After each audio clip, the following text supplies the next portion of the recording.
Today is Wednesday, July 5th. We'll tell you where millions of Americans can expect a round of severe storms today and what to know about 2 more mass shootings. Also, a major 2-day military operation in the Middle East just ended. We'll explain what happened. Plus, what you might get in the mail that is not actually from the IRS, why Harvard is being sued over its admissions process again, and more Americans are working into their 80s, what's likely behind this trend. Those stories and even more news to know in today's episode. Welcome to The Newsworthy. All the day's news in around 10 minutes. Fast, fair, fun, and on the go. I'm Erica Mandy. Thanks so much for being here. You ready? Let's do this. Millions of Americans are returning home from their 4th of July trips today. And if you're one of them, here's some good news. The journey home will likely be smoother than it was getting to your destination. NerdWallet says today is expected to be a pretty light travel day, especially if you're flying home. For those driving, AAA recommends heading out before 2 p.m. to get the best travel time. And of course, if you're driving or flying, keep an eye on the weather. Severe storms caused a lot of traffic and flight cancellations last week. And depending on where you're going, that might be a concern today too. So we'll talk about that next. Today's severe weather threat is sweeping across the middle of the United States. Tens of millions of Americans are in the path of potentially dangerous storms from eastern Colorado through Kansas and Oklahoma, Missouri and Arkansas, and into Illinois and western Indiana. Major cities in the path of this system include Kansas City, St. Louis, and Chicago. The good news is, though, after these storms blow through, the weather will be a little bit cooler in places that have been extremely hot in recent weeks. Meanwhile, another heat wave is hovered over the Pacific Northwest from Northern California through Washington state. Today, high temperatures are expected to be 10 to 20 degrees above the historical average for this time of year. For example, in Seattle and Portland, where temps usually get up to the 70s, people can expect to see some 90s, like up to 98. And that's making things especially difficult for firefighters in southwestern Washington who have been working to control a wildfire that has already destroyed 10 homes. Hundreds more are being threatened, and people who live in the area have had to evacuate. At last check, the fire was 5% contained. Officials are still investigating what may have started it. Well, unfortunately, there are 2 more mass shootings in 2 different cities to tell you about.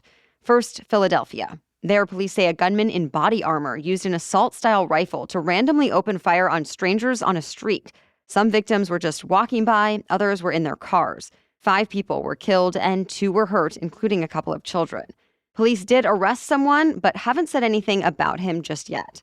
Also in Fort Worth, Texas, 3 people were killed and 8 hurt in a mass shooting after a local festival to mark the 4th of July. So far, no arrests in that one. These shootings came just one day after the shooting at a neighborhood block party in Baltimore that we told you about on Monday. And as of this morning, those suspects are still on the loose. Police haven't explained motives for any of these shootings. Israel just wrapped up one of its biggest military operations in the West Bank in the past 2 decades. Israeli officials say it was a large raid aimed at destroying and confiscating weapons, and that it worked, that the military was able to confiscate thousands of weapons, bomb-making materials, and money. But over 2 days, at least 13 Palestinians were killed, as well as 1 Israeli soldier. Thousands of people had to flee their homes, and a lot of damage was left behind since Israel tore through neighborhoods with military bulldozers and apparently knocked out electricity and water. Doctors Without Borders also accused the Israeli army of firing tear gas into a hospital. Meanwhile, militants in the Gaza Strip reportedly launched rockets into Israel, though they were all intercepted. A Hamas militant also rammed his car into a crowded Tel Aviv bus stop and stabbed people in what Hamas says was an act of revenge. The United Nations human rights chief said Israel's operation raises a host of serious issues. The Israeli military has since pulled away. But Israel's Prime Minister Netanyahu promised to carry out similar missions in the future. In the past, he said raids are necessary to crack down on Palestinian militants, while the Palestinians say violence is just inevitable after 56 years of occupying the West Bank. Back in the U.S., the Biden administration still supports a 2-state solution, meaning both Palestinians and Israelis should be able to live there safely and securely. Well, there's a new development in a legal fight over free speech online.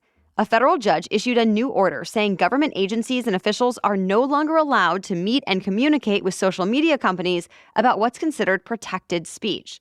The decision came in response to a lawsuit filed by 2 Republican state attorneys general who accused the Biden administration of running a so-called censorship enterprise, suppressing views that don't align with the president's. They call it the, quote, most important First Amendment lawsuit in a generation. Over the past 4 years, the government has been communicating with social media companies much more often, especially about things like COVID-19, election interference, and voter suppression efforts. The attorneys general have evidence that includes tens of thousands of emails and messages between Biden administration officials and social media companies. Well, the judge says the communication needs to stop now. The White House just says the Justice Department is reviewing this order before deciding whether to appeal. But in general, it says the Biden administration has only acted to protect public health, safety, and security and promote accurate information, while the attorneys general say officials have overstepped their power. To be continued. Heads up, the IRS is warning Americans to look out for a cardboard envelope that's been coming in the mail. It looks like it comes from the IRS with the masthead and everything, but the IRS says it's a scam. It's apparently designed to trick people into thinking they're owed a refund. It tells people to share an image of their driver's license, their social security number, cell phone number, bank information, and more. This particular letter includes some awkwardly worded sentences and a mix of fonts, so those could be red flags. But really, the IRS says this is just the latest in a long string of attempts by identity thieves hoping to trick people into handing over their identities, money, and future tax refunds. All that said, there actually are unclaimed refunds available. To see if you qualify for a real one, you can check out the IRS's Where's My Refund page, check the app, or call the IRS directly. All right, we have more news for you still ahead. But first, a quick break to thank our sponsor, HelloFresh. All right, I love the taste of summer. It's peak time for summer produce, and I really appreciate that HelloFresh makes sure you get all the best picks all season long. Their ingredients travel from the farm to your door in less than 7 days. And that kind of quality is really important to me. Plus, even when I'm pinched for time, I don't want to have to turn to takeout and delivery again and again. I love that HelloFresh has the fast and fresh recipes that are ready in just 15 minutes. Not only is it better tasting and healthier than takeout, it's also 25% cheaper. Oh, and it's okay if you're not a pro in the kitchen. I never would have thought I could make bulgogi beef noodle stir fry with cabbage, carrots, lime, and scallions. And yet, thanks to HelloFresh, I did. Whether you like HelloFresh or Green Chef, they're both owned by HelloFresh, so you actually get the option to switch between the brands at a discount with me. So go to HelloFresh.com/newsworthy50 and use that code newsworthy50 for 50% off plus free shipping. Again, go to HelloFresh.com/newsworthy50 and use code newsworthy50 for 50% off plus free shipping. All right, now back to the news. The legal fight over college admissions is not over. Harvard is being sued again. This time it's over what's known as legacy admissions. Less than a week after the U.S. Supreme Court struck down affirmative action in higher education, saying colleges must ignore applicants' race, civil rights groups sued, saying Harvard discriminates against students of color by giving an unfair boost to children of alumni and donors who are mostly white. Harvard data does show 70% of Harvard's legacy applicants are white, and that being a legacy student makes an applicant roughly 6 times more likely to be accepted. Those behind the new lawsuit say legacy admissions were defensible only with affirmative action providing a counterbalance. And now that it's not there, the admissions process should go by merit only. For now, Harvard says it won't comment on this complaint, though in the past, supporters of the policy have said it builds an alumni community and encourages donations. Harvard also says it's still figuring out how it's going to keep a diverse campus in the wake of the affirmative action ruling, but that it's a priority. There's now one more qualification to meet to win the music industry's highest honor. You must be human. The Grammys put out new rules that say only human creators can win. This comes in response to a rise of songs that have been generated by artificial intelligence. But in an interview with the AP, the Recording Academy CEO clarified. He said the new rule does not mean a human can't use AI to create award-worthy music. Really, it just all comes down to who's being credited on the single or album. So if a singer performs words written by AI, they can still win a Grammy, just not a Grammy for songwriting. The Recording Academy says the idea is just that technology should be allowed to enhance human creativity, not replace it. Once again, Joey Chestnut is the hot dog eating champion.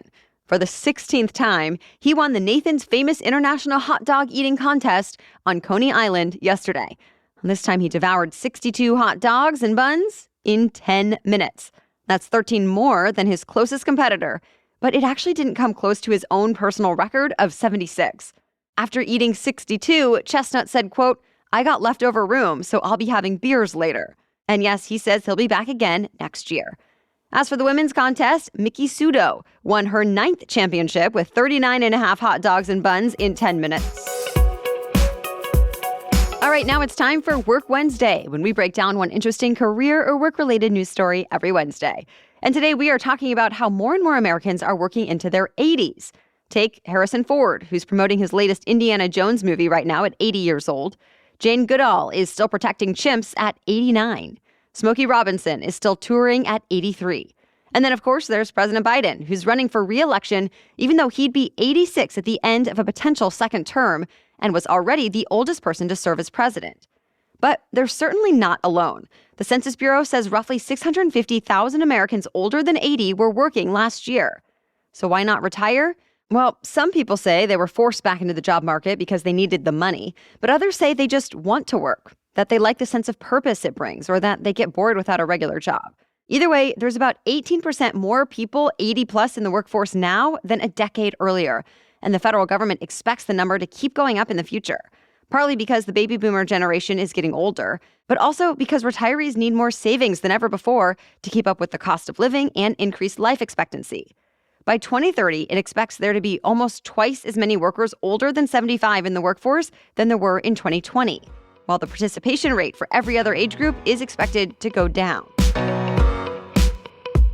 All right, thank you so much for joining us as part of your daily routine. Be sure to hit that follow button in your podcast app if you haven't already to make sure you get new episodes and stay informed each weekday. Or show someone else how to subscribe who might also enjoy the show. And before we go today, instead of our second sponsor, I want to tell you about another podcast to add to your playlist that's both entertaining and informative. My friend's podcast, The Jordan Harbinger Show, was named Best of Apple in 2018 for a reason. Jordan dives into the minds of fascinating people, from well-known names like Neil deGrasse Tyson, Mark Cuban, and a past interview with Kobe Bryant, to the likes of mobsters, hackers, and hostage negotiators, offering unique wisdom in every episode. You'll learn something new with each conversation, and sometimes it's connected to a news topic we're talking about here, like the episode where he talked to a former U.S. ambassador to Russia who says he's still being trailed by the Russian government. Jordan has a talent for getting his guests to share personal stories and thought-provoking insights. And it's not just these in-depth interviews either. In his weekly segment, Feedback Friday, he responds to listener questions about everything from asking for a raise at work to helping a family member escape a cult. Search for The Jordan Harbinger Show. That's H-A-R-B as in boy, I-N as in Nancy, G-E-R, The Jordan Harbinger Show on Apple Podcasts, Spotify, or wherever you listen to podcasts. All right, we'll be back right here tomorrow to catch you up on the latest news to know. Until then, have a great day.